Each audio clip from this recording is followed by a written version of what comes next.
係啦，周權啊，嗱呢幾日你都有留意住火車站方面嘅人流嘅情況啦。點解今日嘅人數會增加去到50萬人咁多嘅咧嚇？呂永順啊，一嚟咧就係因為有唔少人啦，就堅持唔肯退票啦，要喺度等火車㗎。咁仲有咧就雖然當局已經增派咗70部柴油推動嘅火車頭啦，去拖行嗰啲因為停電而行唔到嘅電動火車，咁但係咧班次始終有限啊，咁咧就疏導唔到啦，就係不斷咧湧緊過嚟火車站嘅人流㗎。咁所以咧就累積咗成50萬人喺度咁多。咁有唔少人啦喺火車站呢度咧等咗成2-3日咁耐，咁生活咧都幾狼狽下㗎。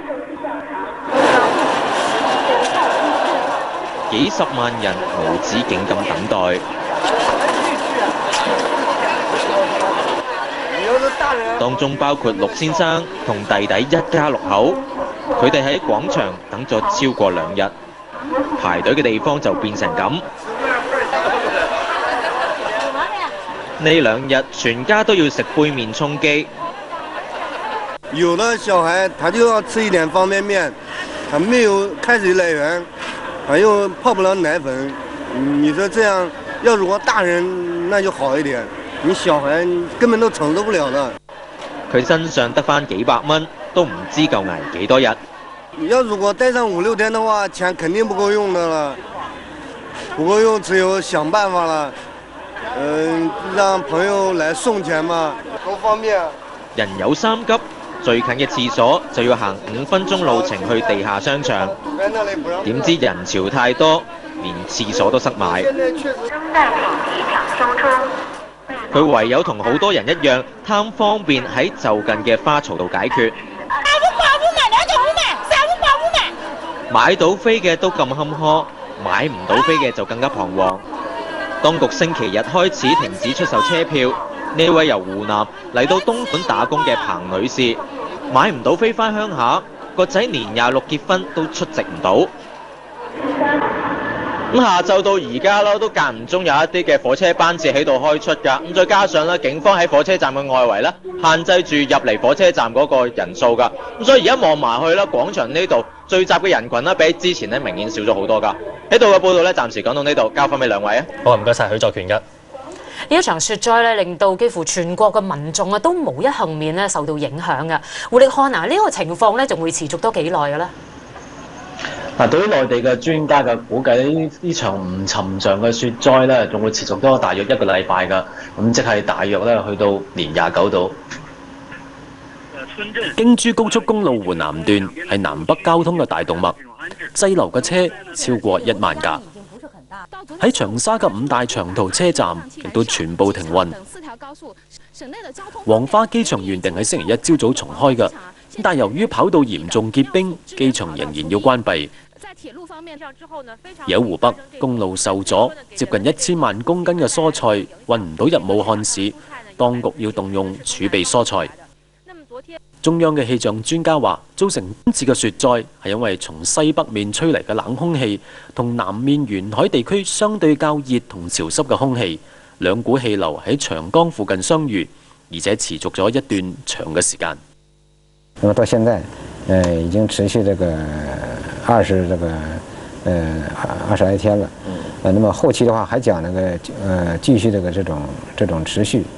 因此的話，從這個持續時間上，那麼從這次降雪的這種範圍，還有這個降雪的這種強度，那麼在歷史上也是都是比較少見的。孫軍話：兩股氣流持續僵持不下，相信長江以南嘅雨雪天氣仲會持續到2月5號，即係年29啦。受到呢場風雪嘅影響啦，發改委話全國咧有17個省市嘅地方咧要限制電力供應㗎。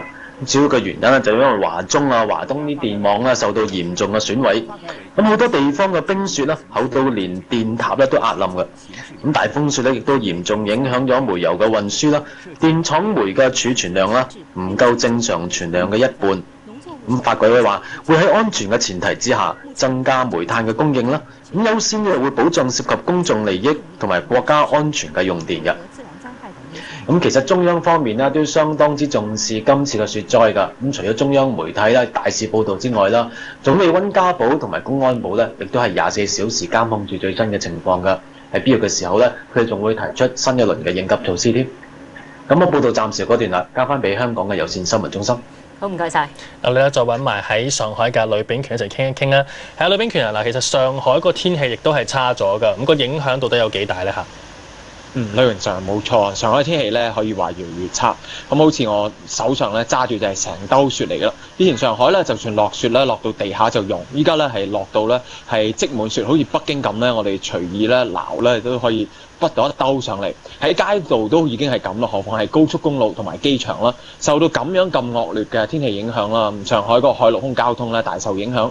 係上海來往北京同香港嘅航班咧已經係有超過100班咧係延誤啦或者取消，甚至係轉機場。咁而陸路交通亦都係大受影響㗎，包括咧火車同埋長途車，一係咧就係停駛，一係咧就係誤點。而火車站咧都係宣布咧停止售賣3天內嘅車票啦。另一方面啊，上海好緊要嘅就係嗰個物流啦。咁對外同對內嗰個物流咧，亦都係受到唔同程度嘅影響。物流商話咧，如果天氣再唔改善咧，上海嘅物資嘅供應啦，會進一步緊張嘅。喺上海嘅物流集散中心停滿咗好多唔載貨嘅大貨車，啲司機話天氣情況太惡劣，又成日大塞車，唔係條條路線都願意跑。一般就說遠的地方我們都不太敢去了，就是說跑近的地方。有載滿咗成車貨嘅司機話，同客戶有約在先，所以逼住要上路，但路上嘅食住就要肉隨砧板上。方便面賣10幾塊錢一口，20塊錢一口，是不是啊？那個稀飯20塊錢一碗，那怎麼辦？誰掏錢？誰沒掏錢？共產黨掏錢給我。而喺物流公司就積滿咗好多貨物，發唔到出去。會延遲交貨了，客戶了。客戶也這方面客戶都能理解的，都已經事先都已經跟他們客戶溝通過了。一般回來就大家天災了就沒辦法。有跨國公司咧就同我哋傾過啦，就係話咧原本有好多貨物咧準備配送到全國各地㗎，依家陸路咧係行唔到啊，就諗住咧準備係用空運去應急。依家睇嚟咧嗰個空運嘅交通咧都係有一定程度影響，所以對唔少做生意嘅人咧嗰個生意計劃都係有啲失預算啦。好啦，喺上海講到呢度，交翻俾兩位啊。好，唔該晒呂秉權。咁至於延誤咗超過1日由上海嚟香港嘅滬九直通車 T99班次咧，終於喺傍晚抵達紅磡車站。火車喺大約6點半到站，乘客一落車，港鐵職員就送上樽裝水同蛋糕。一啲乘客話延誤超過1日，覺得有啲攰，但係車上面嘅飲食同衛生都冇大問題。咁多個鐘就係比較悶啲咯，其他都冇乜嘅，因為佢係封閉式噶嘛。但食嘅就係今日嗰啲食物比較差啲啦，其他都正常。都有，全部都有，都 OK 啦。都幾好。而開去上海嘅 T100 班車咧，喺夜晚嘅8點鐘開出，滯留咗1日嘅乘客。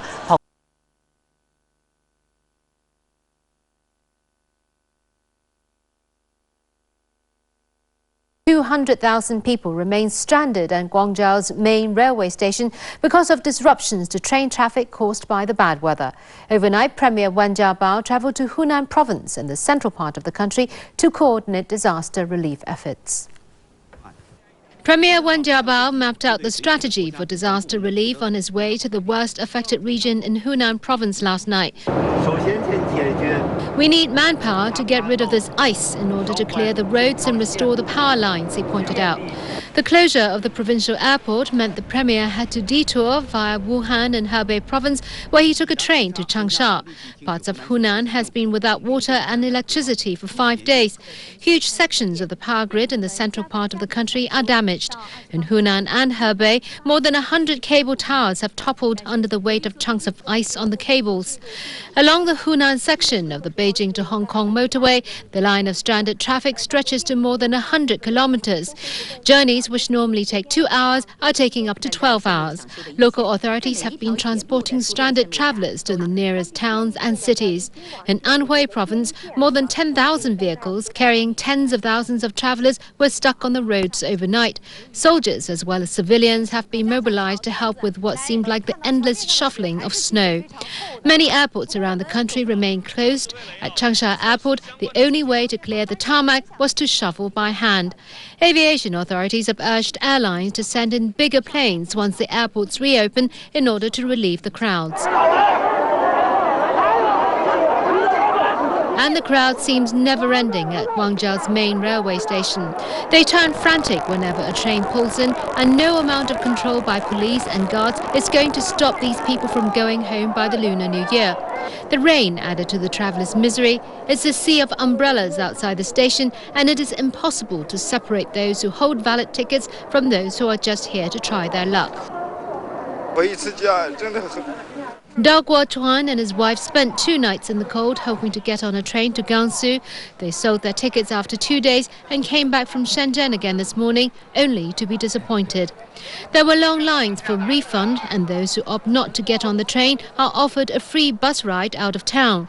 This girl and her family work in Dongguan and Guangdong. The thought of not making it home to Sichuan province brought tears to her eyes. Authorities are persuading people to stay in Guangzhou because of the chaos on the railways, and there is no sign that the waiting will end anytime soon. The forecast is for more snow and rain in southern China over the next 3 days. The Mass Transit Railway is warning passengers of serious delays in through-train services with the ongoing weather problems on the mainland. The railway company says it's no longer able to give estimated departure and arrival times for through trains. And as Rahina De Luna reports, ticket holders who opt to cancel their trips can get a refund within 30 days. The Hongham train station is a far cry from the scenes in Guangzhou, but the seriousness of the delays here are no less dire. The MTR Corporation said it's been informed by railway authorities on the other side of the border to expect serious delays as weather conditions worsen in parts of the mainland. The MTR said there are now 3 through trains en route to and from the mainland that are currently stranded at various points of the train network. 2 of them are bound for the mainland and another one to Hong Kong. Around 900 passengers are on board these trains. One train that left Beijing on Sunday and scheduled to arrive in Hong Kong yesterday remains stranded on the mainland, while a Beijing-bound train that left Hongham Station Sunday afternoon is still trying to reach Beijing. It's a similar story for another train bound for Shanghai. The company said it will offer refunds to passengers who already hold tickets within 30 days. The Ministry of Railways actually now adopts this policy of encouraging passengers to go for a refund, because passengers have a right to know that there will be a serious delay in the departure, arrival times, as well as the journey time. The MTR said it will keep existing ticket holders updated by phone and SMS on the latest situation. Those who still plan to try their luck are advised to call the passenger hotline at 2947-7888 first before heading to the station. Meantime, Chaklap Kok has been dealing with its fair share of flight disruptions because of the weather on the mainland. The airport authorities said that there have been at least 57 flights to and from the mainland delayed and 23 that have been cancelled. Rahina De Luna, TVB News. A minibus driver has been sentenced to 4 months in jail in connection with an accident in which a 6-year-old girl died. His driving license was suspended for 18 months. As Emma Jones reports, the Transport Department is calling on the minibus trade to prevent a similar tragedy from happening again. An accident waiting to happen. Lai Ming Hong from a Public Light Bus Association shows how easy it is for garments to get caught on these metal minibus panels. It was how one 6-year-old girl was killed last January. While getting off a minibus in Mongkok, her coat got caught and the bus door closed. The driver, not noticing, sped off, and the girl was dragged to her death. Outside the Kwintong Magistracy today, the little girl's parents couldn't contain their anger. The 49-year-old bus driver, Wong Su-on, who was earlier found responsible for her death, was given 4 months behind bars. Not enough. This isn't justice, they said. The driver had been charged with dangerous driving causing death. The court ruled that her death had been caused entirely by his negligence. The Transport Department has since written to the territory's minibus operators to urge them to change the minibus design to prevent a repeat of this tragedy. Emma Jones, TVB News. The police have arrested two 16-year-old youths on suspicion of murdering an Indonesian woman last week. Officers say one of the suspects worked with the victim at a dog kennel at Kowloon Hang in Fanling. The gruesome crime was reconstructed at the kennel today. Investigators revealed what they believe to be the weapon used in the attack. Officers say they are also linking the case to a previous attack on the woman last October in which she was wounded. Last Tuesday, a 24-year-old woman was found collapsed outside the kennel with more than 20 knife wounds on her body. U.S. President George W. Bush has sought to reassure Americans the country's long-term economic prospects are solid. Speaking in his final State of the Union address, Bush urged Congress to quickly approve a multi-billion-dollar stimulus package. He also hailed progress in Iraq and put forward environmental initiatives. Jeremy Austin reports. Madam Speaker, the President of the United States. The countdown to the end of the Bush. 3至1代的海域跳海，虽然兑现了承诺，却遭到台湾。